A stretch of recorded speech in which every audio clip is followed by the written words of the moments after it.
Hello everyone, welcome you all to the TechGig Webinar. Thank you for joining the session today. The topic of today's talk is, if cybersecurity professionals were represented by an emoji, which one would we be? It will be a 1-hour session with around 40 to 45 minutes for the presentation and the remaining time for the Q&A.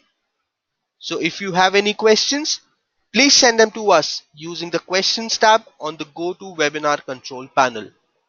I am Anmol, the moderator of this session, and it gives me great pleasure to introduce you to our guest speakers, Mr. Aman Nugyal, Global Head of Cybersecurity for Retail Banking and Wealth Management at HSBC, Mr. Dean Noble, Principal Consultant, Cybersecurity Maturity Improvement Program at HSBC.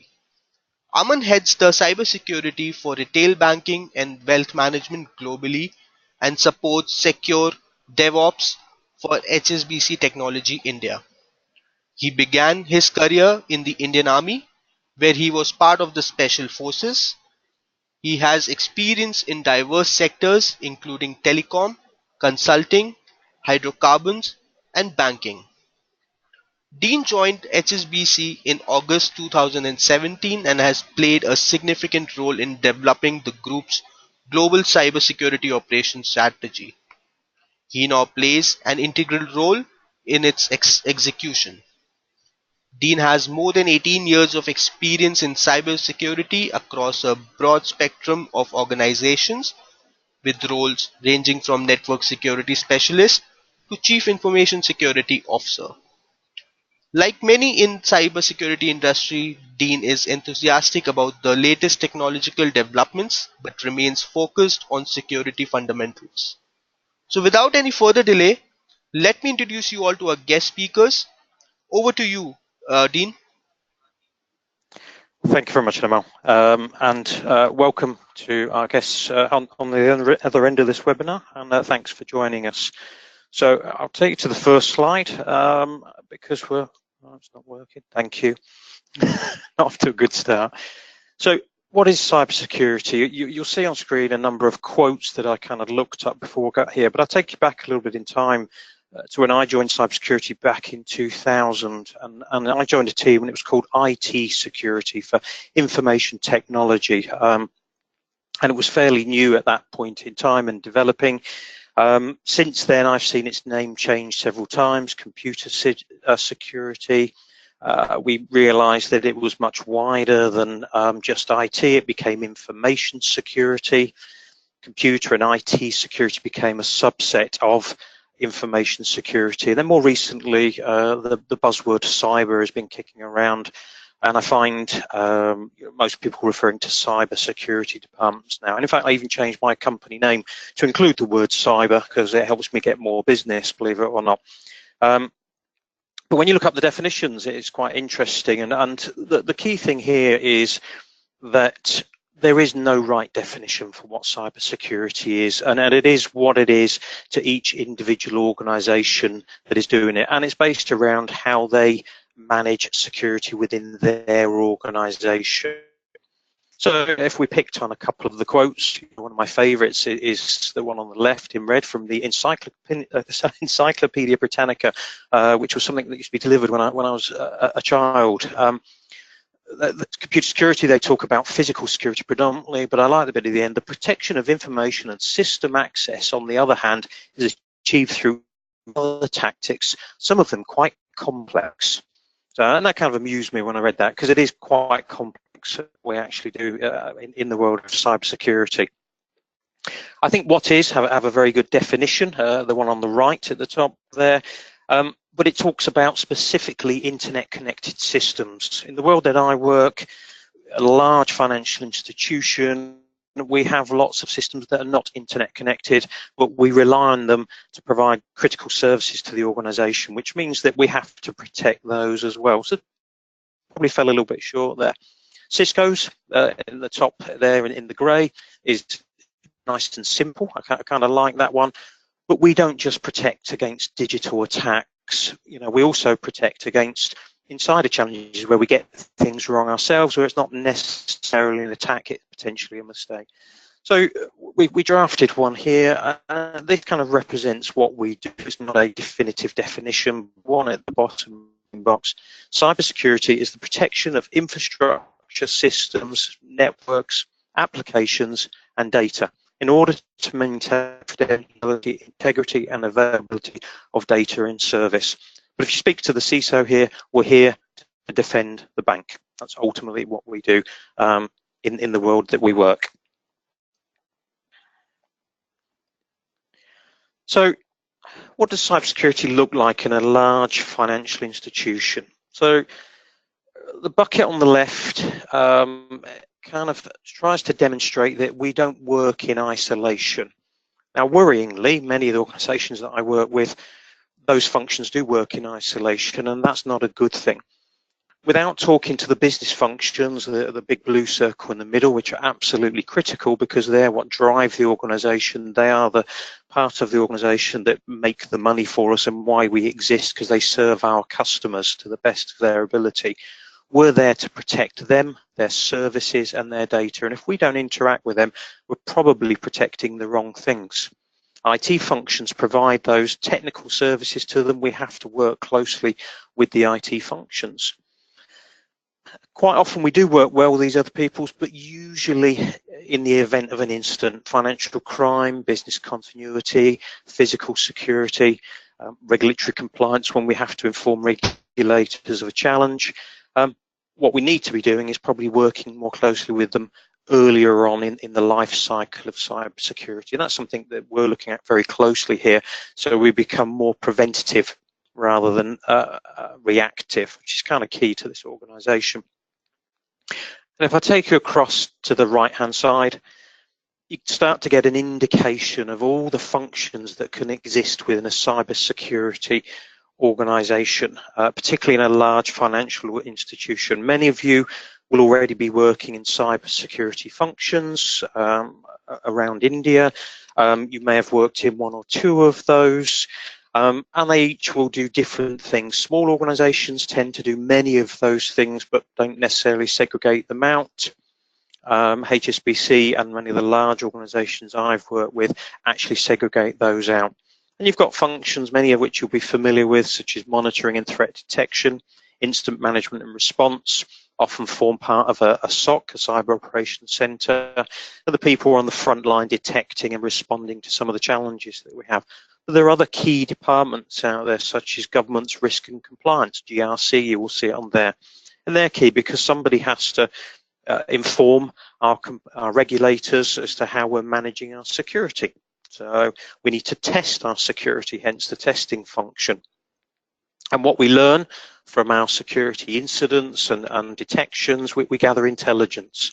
And we need to share that not only internally so we can protect ourselves better, but also with our peers around not only India, but around the globe in other organizations, so we can protect ourselves better against our adversaries, which are often common in the financial industry and across other industries as well.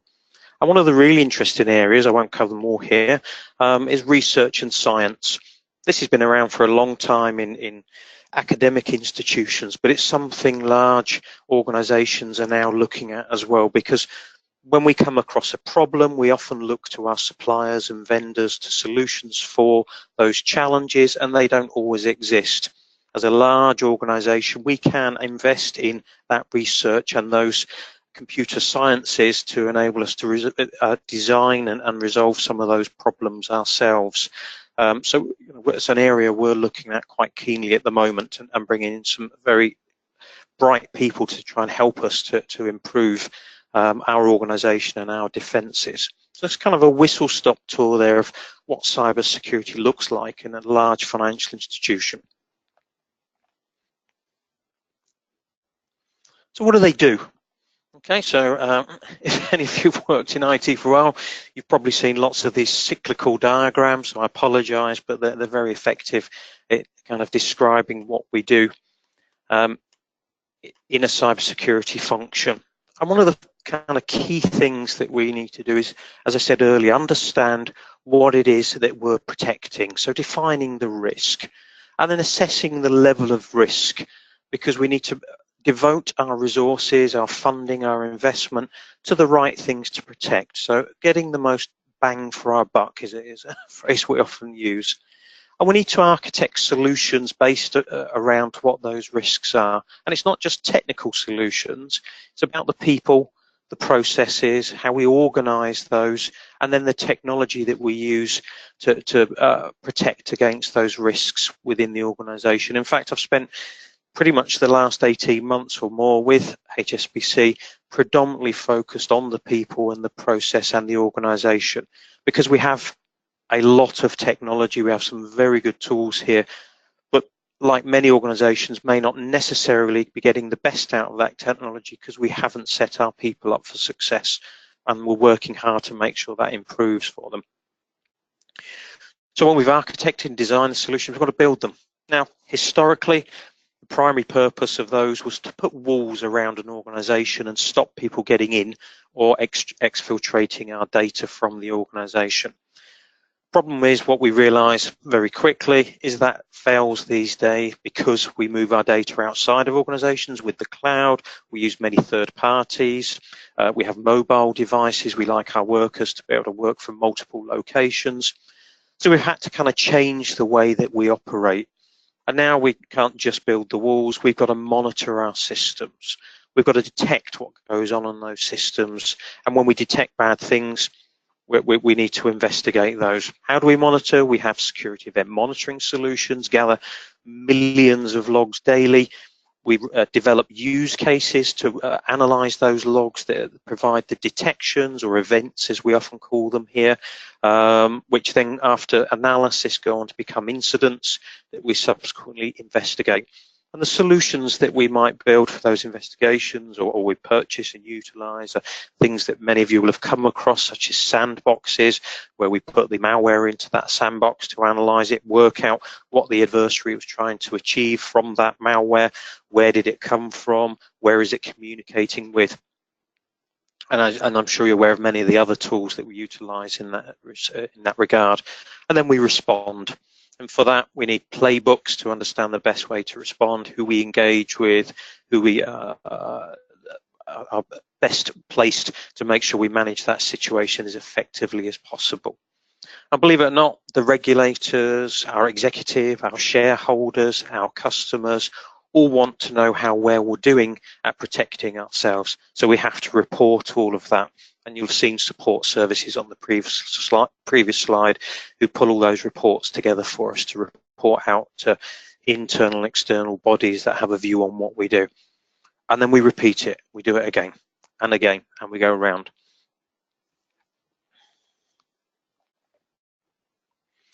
So why do we do it? A bit of an obvious question. You're probably all thinking, you know, a large financial institution worth about 2.57 billion, trillion, I think it is actually, worth a lot of money. So, you know, a few adversaries out there, people who are interested in getting into this organization. So what are we defending against? Well, the first thing we look at it is, who are our adversaries? Who wants to get in? Hacktivism. I've seen this all over the place where I've worked, everything from bakers to financial institutions. It's quite amazing how easy it is to upset people, and then they want to take down your organization as a result of it. Nation states, you know, it's well within the scope of another country who may not like a particular other country to take down their banking system and cause chaos within that country. You see it with fraudulent notes. It's another way of doing it, but it can happen in the digital world. Organized crime goes without saying. We're a large financial institution. They used to break into safes and do bank robberies. Now they do it online. Lone wolves, quite obvious, individuals who kind of just see themselves as hackers and are interested in looking to see what they can or can't do. And insider risk is relatively obvious again. The tools and techniques that they might use to come in.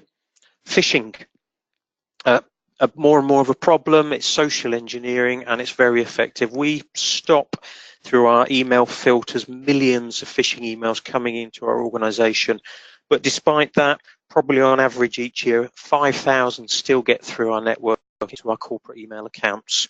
Now, the good news is, on the last set of statistics I looked at, I think only 27 people actually managed to click on one of those, which is quite impressive, which means our education and awareness is working really well.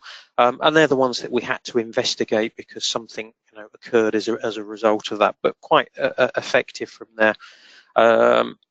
Spear phishing, that's where they target the executives. Malware, quite obvious. Cryptojacking, something that's of real interest to me with cloud, because we often develop solutions in the cloud, don't necessarily secure our containers appropriately, and before we know it, we've got crypto mining software on there using our resources. It's happens to many organizations, and you're wondering why your cloud bill's going up when you're not using the container. So it's quite an interesting area if you've not looked at it, ladies and gentlemen, something worth reading about. Distributed denial of service attacks, DDoS is what we call it. That's a big problem for many, very public organizations. So why do they do it? So there's the circles in blue. Well, might be intellectual property, new services that we're developing that might be of interest to our competitors or other developing countries. Bitcoins, we touched on that with crypto mining, using our resources in order that they can generate their own bitcoins. General vandalism, coming back to our hacktivism. Clearly financial gain, given that we're a bank, as an obvious one there. Hacking status, if you can take down HSBC Bank, I suspect that's quite a scalp to have on your records. So they're kind of a lot of the reasons as to what we're defending against, why we defend, and what we have to deal with, and that happens on a daily basis. Like many organizations, we repel millions of digital attacks against the organization, most of which we don't see. Probably on average, more than 20,000 or so of those events appear on our monitoring systems, and we deal with those on an annual basis. Very few of them actually culminate in being incidents, but we have a team of people who will deal with those. And those teams are the ones as I've described earlier. So hopefully that kind of gives you an insight into how a large financial institution is designed around its cybersecurity and what we do on a day-to-day basis. And I'm going to hand you over now to my colleague, Aman, and he will take you into some of the incidents we've seen around the globe recently. Thank you, Dean. With the interesting threat actors that Dean has just introduced you to, and the quiver of arrows, each one of them more charming and more daunting than the other. There's never a dull day in the cyber world. Sure, each one of you who's part of the audience today, and thank you so much for making time and joining this, would resonate with that. Many of you would have woken up to the fact that the old trick of the trade, where somebody targets a software update server, which has the potential to reach out to a very large number of users, was used just overnight last night.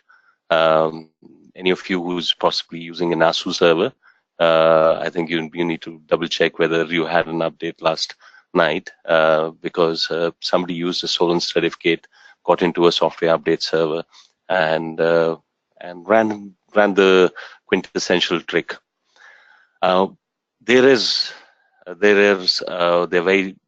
lot of really interesting stuff out there, and midweek, late in the evening after a busy day, what I'm going to do is essentially pick up a handful of those events. Many of those events would be probably well known to you, and perhaps use interesting metaphors around movies to be able to get you interested in it. The first one, the most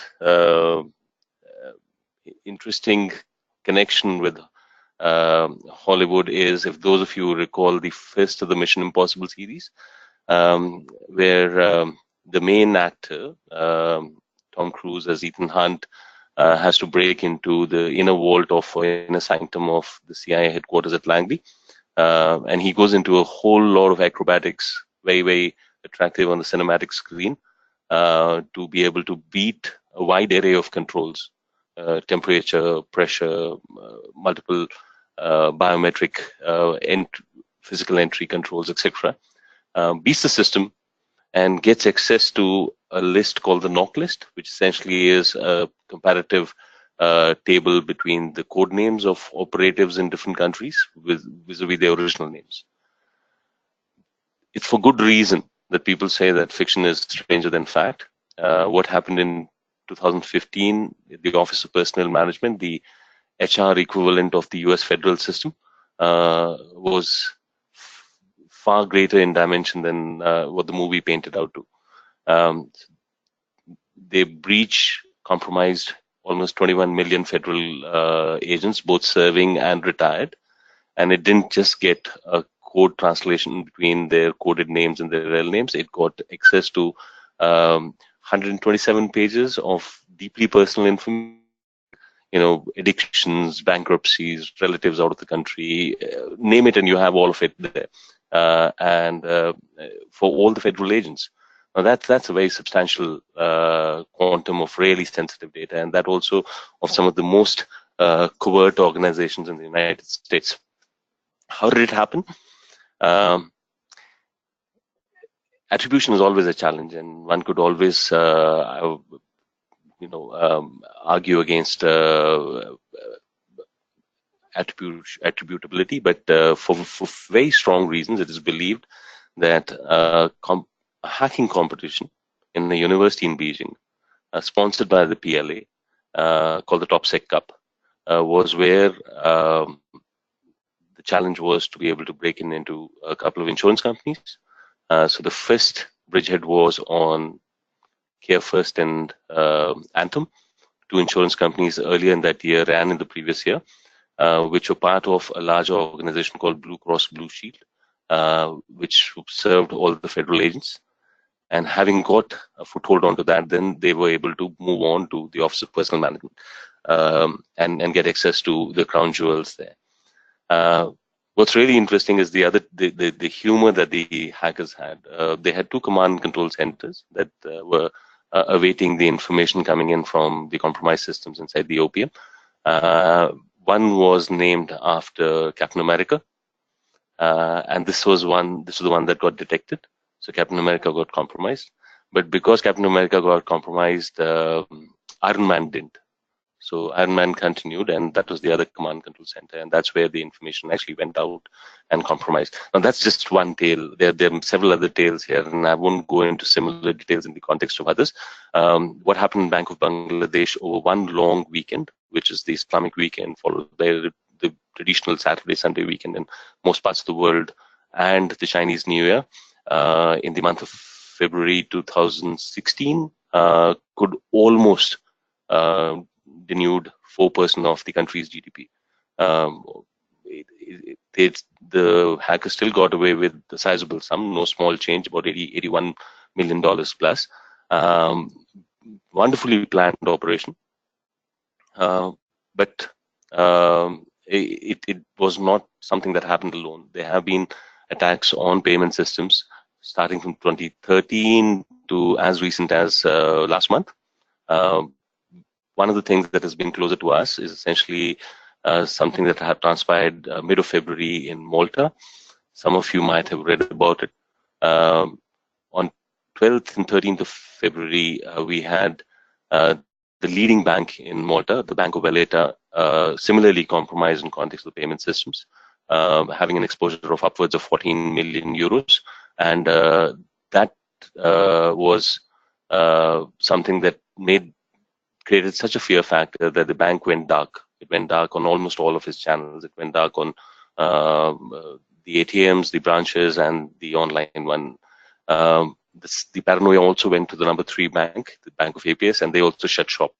So the only bank serving the country at that point of time was HSBC, because of a sense of cyber confidence in terms of the controls that have matured following these incidents over the incidents that have transpired across the globe, and our ability to be able to carry out surveillance and monitor the threat actors who were responsible for this, whom we were able to then work closely with the regulators and keep them informed, both within Malta and the larger part of Europe.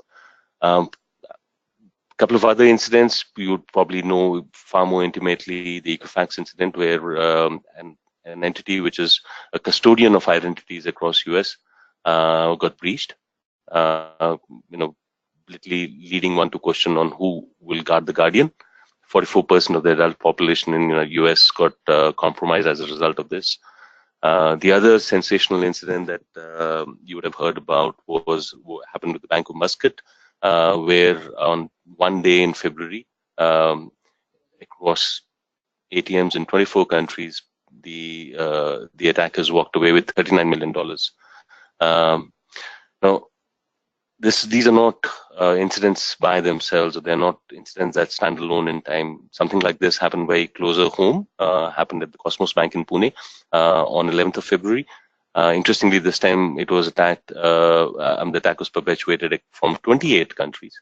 And in a short span of 7 hours, they were able to reap benefits of upwards of $30 million. Last but not the least, the threats to the democratic electoral process across the world. What you see on the slide is something that's most conspicuous. So what happened with DNC in the US in 2016, but similar activities are happening all over the globe. As we speak, the contender in the elections in Israel has got hacked by allegedly Iranian hackers. And you know, that's led to a certain amount of loss of face. Likewise, the European Parliament elections that are underway are threatened by essentially the same threat actor, Fancy Bear, who attacked the DNC systems in 2016. So I reiterate, never a dull day. You will never be for want of thrill and excitement in the job that we do. So, who are good people to defend an organization like a global bank like us, or for that matter, any other organization? And that's really a strong challenge, because it requires a mix of capabilities and a mix of essential behavioral skills. So on one hand, there is a degree of innate curiosity required, you know, the constant urge to know what is beneath the bonnet. At the same time, there is a strong degree of methodical, tenacious, persistent behavior. You never know. The next line of code would probably have the bug that you need to protect, or the next log would be the log that would show the anomaly that you're looking for, which will give you a smell of what is possibly going wrong. And that kind of a persistence, which sometimes leads to people staring so long into their screen that they actually get a whiteout, is often you know, a core tenet of a cyber analyst. Now, all of this would be wonderful if you had to do this purely looking into a system, sitting in your boxes in a quiet place and not having to interact with people. But that's difficult, because people are the strongest bricks in the wall, and they are the weakest links as well. And all of those incidents that I've talked about very briefly in context of what's happening out there has had one such weak link being exploited. So whether it's through a spear phishing mail or a malicious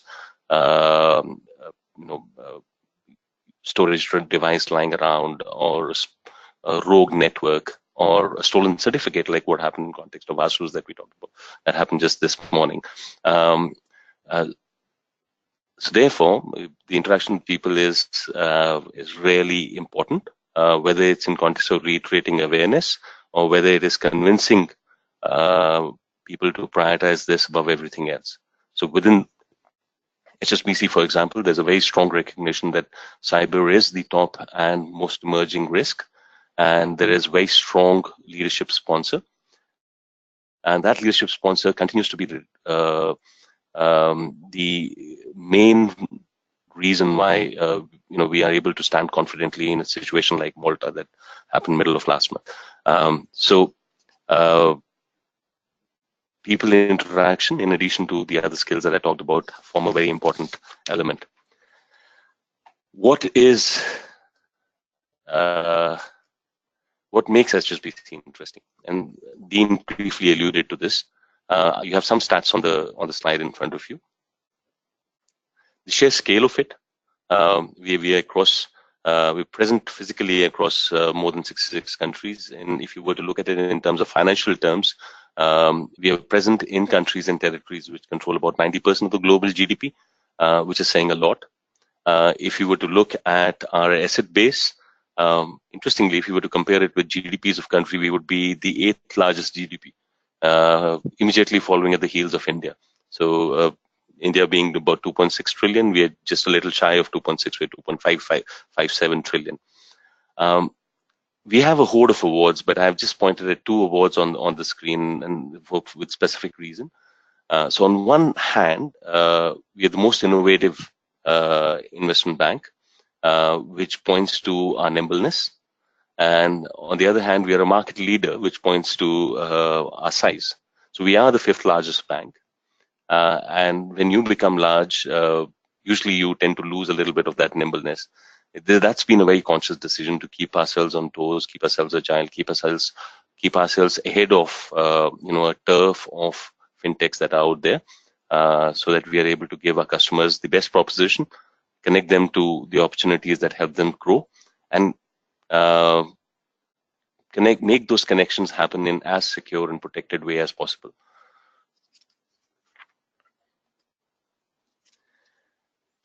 Coming closer to the team that we represent, both Dean and I, and the subject of the topic today, emojis. While I let Dean talk more about emojis, just want to give you a little context of cybersecurity in HSBC. We believe that an entity that has been around for that is built in very, very slow and extremely careful manner, a trust over a century and a half, needs to be protected by the very best. And therefore, as far as people who are looking after cyber defense of the bank, we have the very best across all the geographies that we are operating in, starting from the east, right in Hong Kong, Singapore, China, to India, a very, very large presence in India, and then substantial presence in Europe and the Americas. We have more than 1,000 cyber professionals and many other who double hat and kind of provide the extended reach to the core cyber professionals. Now, just getting in great guys is not good enough. You've got to keep those great guys with the edges sharp. And that's a very conscious decision within the bank. So whether it's a very vast repository of web-based training that is available and rich, current, totally pertinent to the evolving cyber threats, very interactive, gamified platforms on which people can address newer challenges like DevSecOps, or a wide array of content and guidance available through elements like Coursera, LinkedIn, or Safari. All of that is available. And then cutting edge technology. From a cybersecurity perspective, we have state-of-the-art defenses across. Those defenses are almost in all of those cases in the leading quadrant of analyzed neutral people like Gartner or Forrester.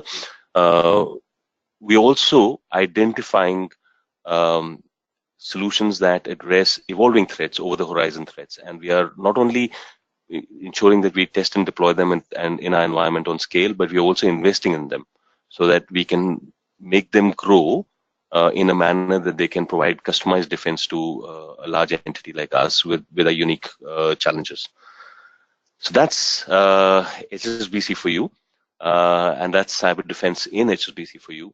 I will pass this back to Dean so that he can talk to you a little bit more on the right emoji that that personalizes us. Thank you, Aman. Appreciate that. Now, when I designed this next slide, it was animated. That got lost somewhere in the production. So can you move that forward for me? So not quite as effective, but the little man in the middle would represent the technologist. And it's clear to say that we are technologists, but we're not just technologists in cybersecurity. We are detectives, we're scientists, we're builders, we're engineers, we're students who are continually learning. We have to be creative in defending against our adversaries because they're creative in attacking us. We're policemen, we police our networks and our systems.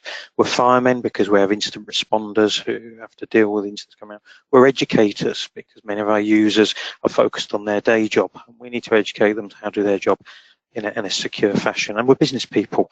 Much of my time is spent negotiating contracts for security services, security products. I run operational teams, so I'm employing people and all the stuff that comes with that, basically. So what I'm trying to say there is not one emoji that personifies cybersecurity.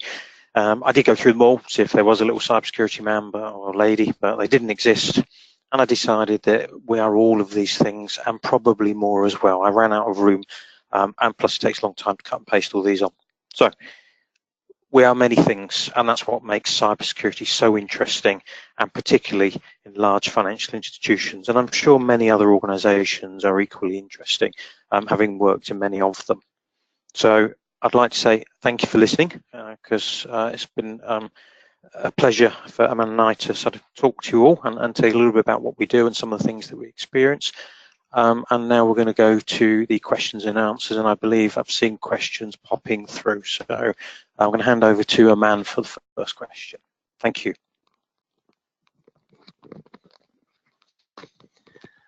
Thank you, Dean. And thank you very much for the audience to start sharing questions. We have quite a few of them, and we'll try and answer as many as we can before we run out of time. So I'll start with Anup Krishnagupta. Anup, you've asked 4 questions, if I get that right, on crypto and different flavors around it in context of what are the differences between cryptography and cybersecurity? Tell us something about cryptanalytic attacks. By encrypting data, we can secure data? What are the differences between plain text and ciphertext?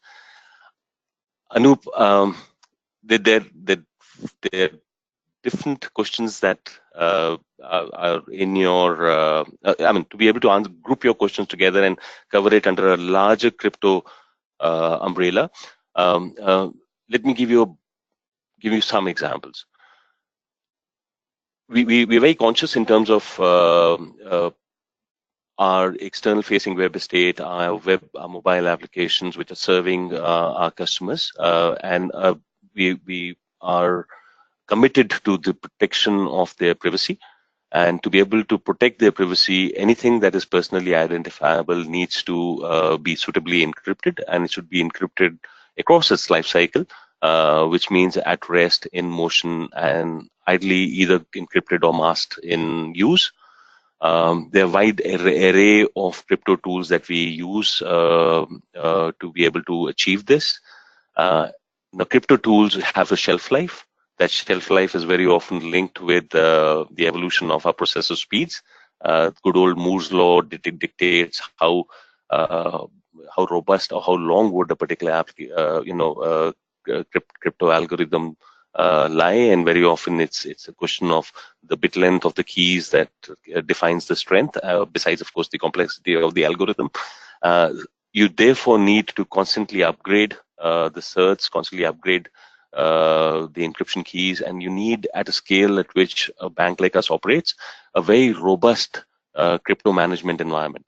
So non-trivial task to be able to manage hundreds of thousands of certificates, but we do it by a very robust inventory management, by a very strong predictive way of identifying how long are these being used and what environment are these being used, and proactively changing those to keep them abreast so that there's no interruption and we are able to be resilient.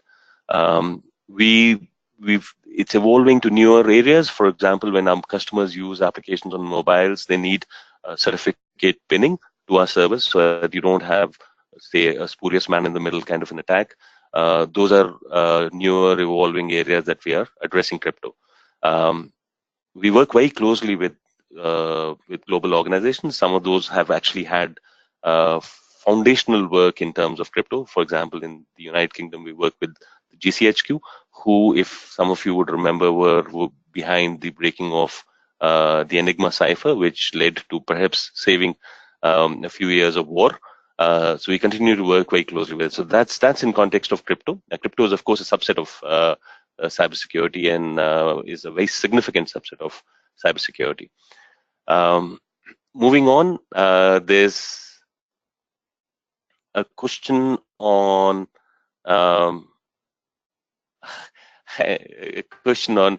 people process technology. Which out of the three is most critical from cybersecurity perspective? Question by Amrit Krishnan. So I'll let Dean speak to this. Hi there. Which is most important? Okay, I'm sure there are lots of answers to this. My personal view is people. Okay, because if I haven't got the people to run the technology, it's of limited use. And I see it in many, many organizations that we think the technology will solve our problem. We go out and buy it, spend a lot of money in it, plonk it in, and then everyone's looking at it wondering, you know, what the stuff is that's coming out, what we do with it, etc., etc. And without the right people with the right skills, the right capability to do it, to look after that technology, then it is of limited benefit to us. The processes are key, and again, I'd probably put that second before the technology, because if we don't have clear processes for our people to follow, again with the output from the technology, then we don't gain maturity. We can't repeat things consistently, and we end up making the same mistakes. So that's kind of one of the reasons we try and record everything, learn from the things that we do, and then we can repeat and not make those same mistakes, repeat the way we defend against those things. But of course, you know, these days, the volumes of things that come our way from our adversaries, we could not realistically do it manually. You know, I used to work for a small bank back in the day, and I had a guy, and his job each morning was to take the net flow logs and scan through them and look for anomalous traffic. Now, he always seemed really happy doing that. I'm not entirely certain why, but he seemed to enjoy it. These days, we use tools to do that, and if we look at, again, a large organization like HSBC, that would be almost impossible for someone to do manually. So the technology is key, but as I said, without the people to run it, and then for me, that is number one. Back to Aman.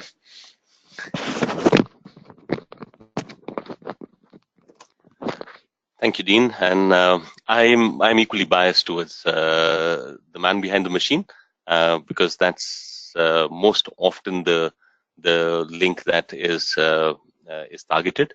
It's very rare that people, and I like perhaps I was being introduced by the moderator in the beginning. I would also borrow from my first job, which was soldiering. It's almost always foolish and foolhardiness to be able to go and hit the wall straight, no matter how strong you are.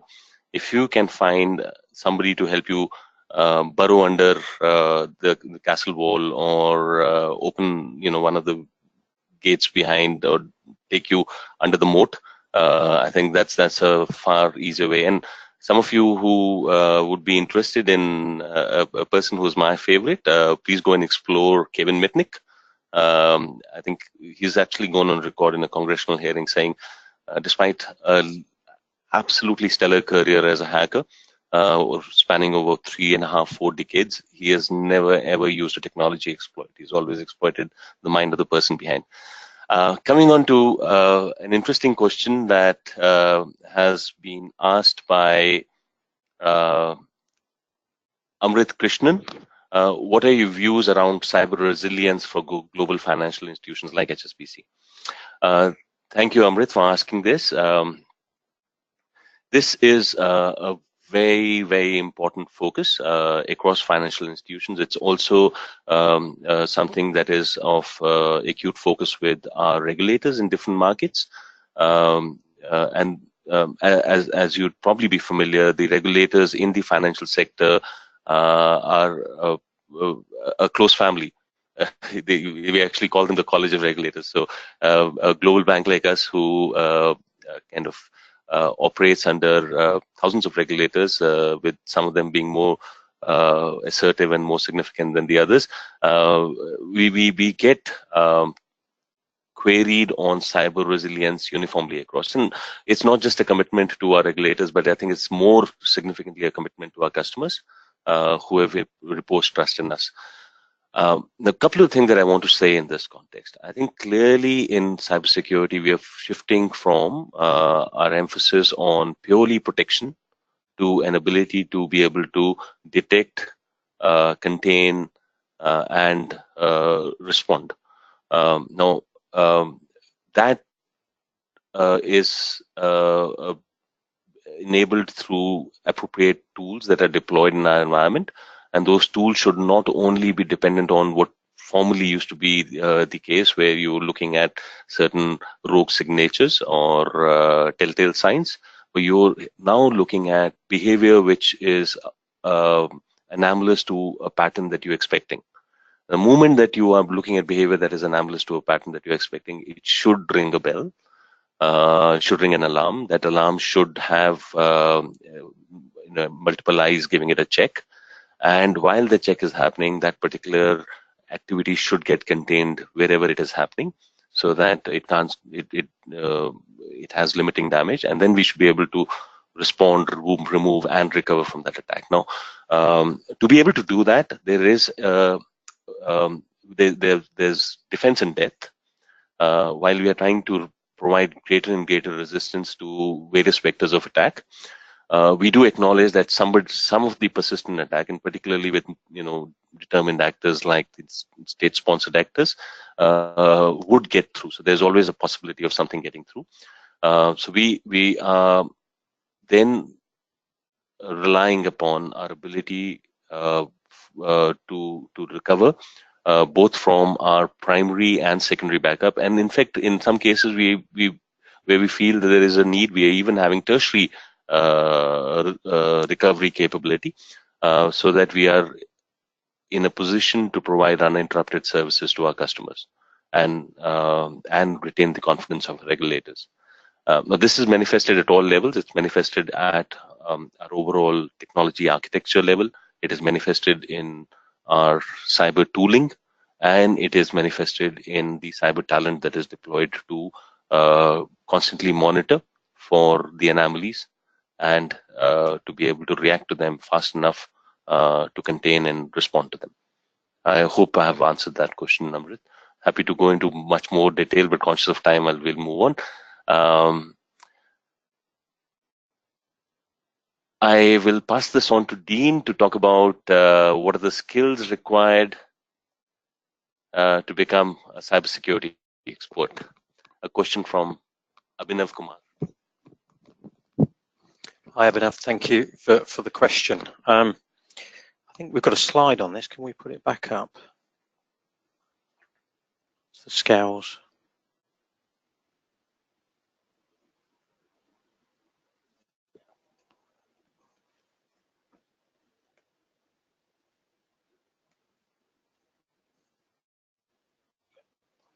Okay, thank you very much.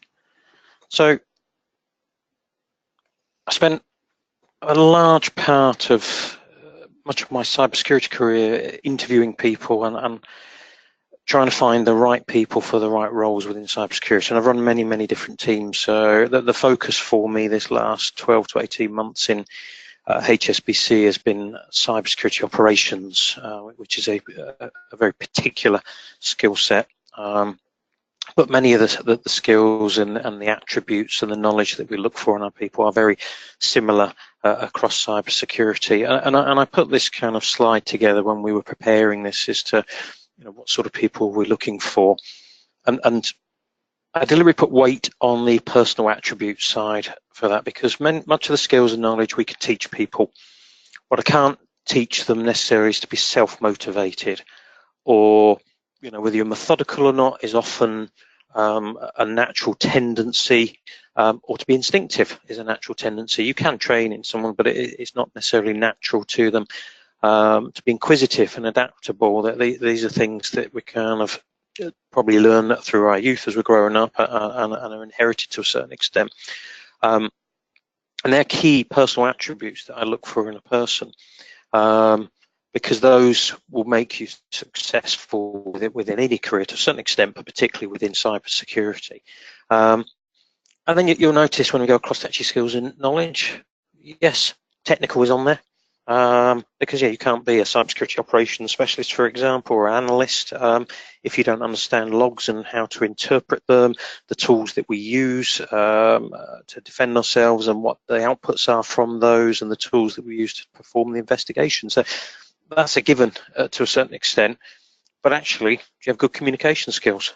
As I said, I spend a lot of time interviewing people. If they can't articulate their answer adequately, then how are they going to perform when they're in a war room explaining to an executive why their service is down, and trying to explain technical security findings that they've discovered as to the reason the service is down, and not able to articulate it in a language that the business can understand. To get the money in order to do what we do, we have to explain where the problems are and why people need to invest in it. So communication, interpersonal skills are really, really important. Problem solving. Pretty much every day when I'm in operational teams, we are presented with some sort of security problem that we need to resolve. And I talked about processes and playbooks earlier in the presentation. More often than not, they're not written down. We don't have the answers in a textbook. And sometimes it's about asking other people if they've experienced it, and sometimes they haven't, and you're the first person, you've got to work it out. And that's what makes it really, really fun. And if you don't enjoy doing that, you're probably not in the right business. So I'm not going to give you a long list of cybersecurity skills, such as cryptography or log analysis or firewall configuration.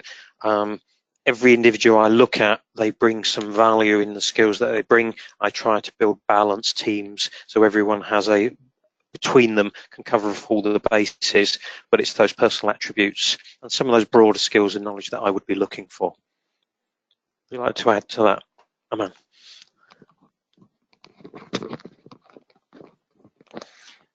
Thank you, Dean. I think the only thing that I'd like to selfishly add is that you require, a very nice environment which challenges you, which inspires you, where you have peers who are each one better, sharper, more passionate than yourself, which can make you excited about getting to work each day. And when you go back from work at the end of the day, sometimes it's quite late, you go back a much stronger professional and hopefully a better person as well. So the selfish interest was, yes, the team here that we're building, we're augmenting in HSBC fundamentally goes with that spirit. If you are keen to explore, we'd be very happy if you explore that in our environment. I'm conscious of the fact that we do have limited time. I want to move on to one more question. This is from Mohammed Faiz. Mohammed Faiz, thank you for bringing it up. A very important topic. He's said that since supply chain attacks were talked about at the beginning of the presentation, what actions could be taken to prevent supply chain type of attacks? Since we think updates are critical and there's also a possibility of same updates compromising systems, is good vendor management sufficient? Excellent question.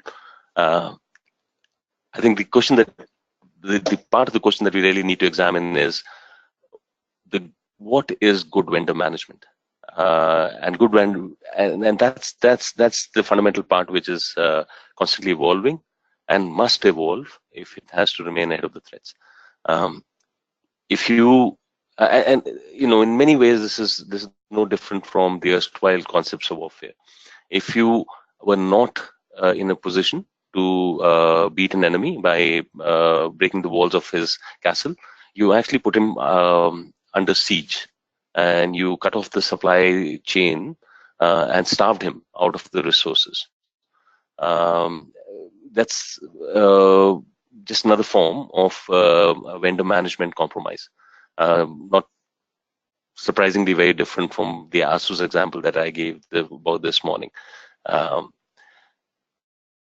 Many organizations in the old traditional form would have a degree of contractual obligation on part of the vendor towards cybersecurity, and they would validate that compliance by an occasional assessment slash an audit on the vendor premises. Is that good enough? I think the short answer to that would be no.